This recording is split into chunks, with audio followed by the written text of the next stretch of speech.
Right now we're going to go over some digital camera terms that you're going to need to know. Macro, aperture, shutter, exposure, white balance, image size, and self-timer. Now we're going to go over these as we talk about how to set up your camera to get ready to take great pictures. You're going to want to be able to find all the ways to do these in your manual. So make sure you've got your manual with you for your camera. First thing you're going to want to do is set your camera to macro mode for close-ups. You're going to put your camera in macro mode by checking it and making sure that there is a little flower. That's usually the symbol for macro mode. So look for that, and if you can't find it, check your manual. Then, if you can, you're going to put your camera in aperture priority mode. My setting for my camera is 9.6. Next, you're going to figure out how to set your shutter speed. Set it to 30 if you can. And then you're going to set your exposure to 2.0 EV to start. If you can't do anything with your aperture or your shutter speed, don't worry about it. That probably means that you'll have to do everything through your exposure for your camera. That's been my experience. Set it at 2.0 EV to start with and take 3 different pictures at 3 different exposure values. Make it lower and higher to see which works best for you. Now these are just my settings, so you might have to do something different. This is just an example of what I've done before. So let's go on ahead to our next step. Next, we're going to set the white balance on your camera to, it's going to either say indoors or incandescent. Then you're going to make sure your image size is set to at least 1600 by 1200, or so that you'll be able to get 4 by 6 images. Then you'll just use the self timer to take your pictures. So luckily on my camera there's a 10 second timer and a 2-second timer. So of course I always use the 2-second timer when I'm taking pictures.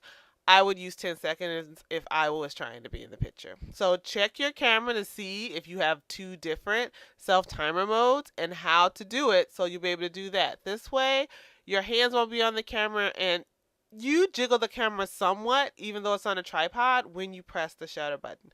This way you will have pressed it and moved away, and the camera will snap on its own and it won't be shaken by your hand. So it gives you steadier pictures. Okay, I'm going to show you our studio. I've showed you all the parts of the studio, and here is the setup. As you can see, we've got our lights on each side. Plus, we also have our light on the top to shine down into the box. Here's our tripod in the front. There's our extension cords that we're going to need because of our lights.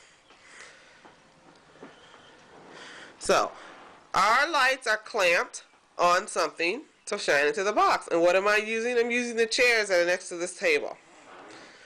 As you can see, they're clamped onto the chair. What I love about clamp lights. You could also pull kitchen chairs and clamp them to the top of the chair if you needed to. Whatever you need to do to get the lights shining onto the light box. That's what you need to do. These are 150 watt clamp-on lights. They have 100-watt bulbs in them on each side. You could go up to 150 watts. Our one on the top goes up to 75 watts, but it's got a 60-watt GE reveal bulb in it, just to add some more light to our light box. So we've got enough light here to illuminate what we need to.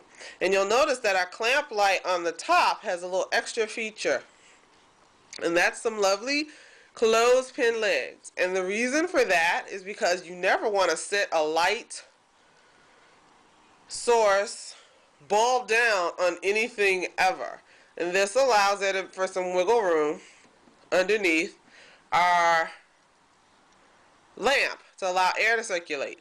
Of course, you're still going to want to stop 10 to 15 minutes in, let everything cool down, take a break for yourself. You can snap a lot of pictures in that amount of time, since you're not using professional grade lights that are going to be able to be on forever and ever and ever and ever. So this, you'll see, allows for space underneath there to allow the heat to escape and air to flow. Our coverings on the top, on the sides, and actually underneath, in case we wanted to turn this box on its side, we could do that. There's our product inside. some scrub, which we actually just have sitting on top of the lid to tilt it forward. Here's our paper, our clamps, here's our tripod. So I'm going to turn this on. It's going to get super bright, so be prepared. It's kind of hard to see the camera. It's going to get even brighter. Got one more to turn on. I think these GE Reveal bulbs gives you a very clean white light. As you'll see when we edit the picture, it gives you great light for your subject, whatever you happen to have in there. The light box makes it easy for you to shoot, and of course you would be down here. There's our tripod focused right in front, and it's adjustable to where you can adjust the legs and stuff. We have it down the lowest setting, and then I just stretched it up with the pole. My one suggestion that I would make for this, if at all possible, try to find a table or somewhere where you can put this where it's waist high, or at least chair high, and you could be on a rolling chair, because it's going to take some adjusting to get your settings together. And otherwise you're stooping down all the time to record your settings. So that's the only thing I would say that you need to do different. Otherwise you're all good for everything else. So I'm going to turn these off.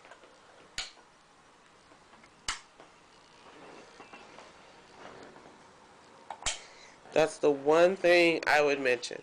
But of course you're going to be able to set this up wherever you can set it up, and you can also dedicate space for it, where of course I can't leave this in my living room forever, so I'm going to take this down. But it'll be no problem to take it down and pack it up. But I wanted to show you the basic setup first, and now I'm going to show you some of the pictures that I've taken with it.